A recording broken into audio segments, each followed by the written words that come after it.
Hamilton obviously has a strong manufacturing past and industrial past, and that carried throughout the city. I've dealt with some sites, development sites that we've sold, and we found that the steel mills backfilled sites with slag back in the day. Now that has to be cleaned up. That eats into the budgets and the bottom line of some of these development sites, which could garner them infeasible, and we could be left with brownfields garnering very small tax bills, not contributing to the city overall. But we have great plans and grants and incentives in place. So John, if you can just speak to, as a consultant with MTE and dealing with a lot of developers through those steps, how has these grants and incentives contributed to making some of these projects feasible and now allowing that developer to now take advantage and utilize the new downtown secondary plan? Well, absolutely. The Brownfield program in Hamilton, and I'll start off by saying is that MTE has a number of offices all over Ontario, and the Brownfield Incentive Program in Hamilton is bar none the best I've seen in the province. The amount of programs that they have and different ways to utilize the program are fantastic. We have probably about 7 or 8 projects in the downtown core that we're working on right now that I would say 40% or 50% of them probably would not have gotten done if the Brownfield planning hadn't been in place. It's a, you know, I've heard a lot of people say, well, the city's giving away money, but it's not. It's actually a better way to collect money. The incentive program, it's not a grant from the city.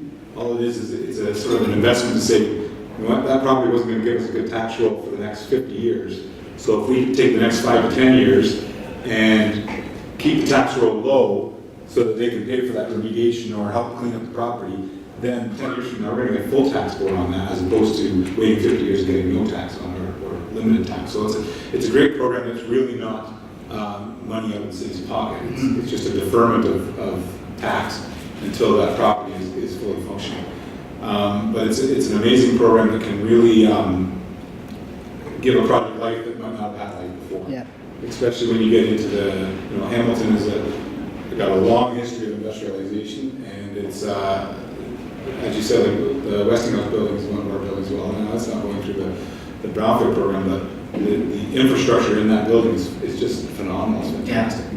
And some of the we're working on the Tivoli Theater site now. It's been dragging on a little bit because of some different environmental things as well. But that's a site there that would not have gotten even close to being done if it wasn't for a Brownfield incentive program. Excellent. I like how you framed it as an investment, just like these developers or investors are making investments in the community and on these projects. They're not all guaranteed slam dunks. There's risk associated with it, but ultimately it's an investment, and the city's being wise in making investments as well to encourage us to spend our dollars, improve the community, and increase that tax roll. So that's great to see, and it speaks as well to all the efforts that the city is putting forth to encourage and that open for business policy. It's not just the downtown secondary plan that's important. It's the grants and incentives. It's all the other programs and policies that all tie together. And I think that's one thing the downtown secondary plan has done very well, is taking into consideration all the other plans and policies and studies and reports that have happened, tying it all together, not just to create inclusionary zoning, but to make sure the plan itself is inclusionary with the rest of the city and ties together.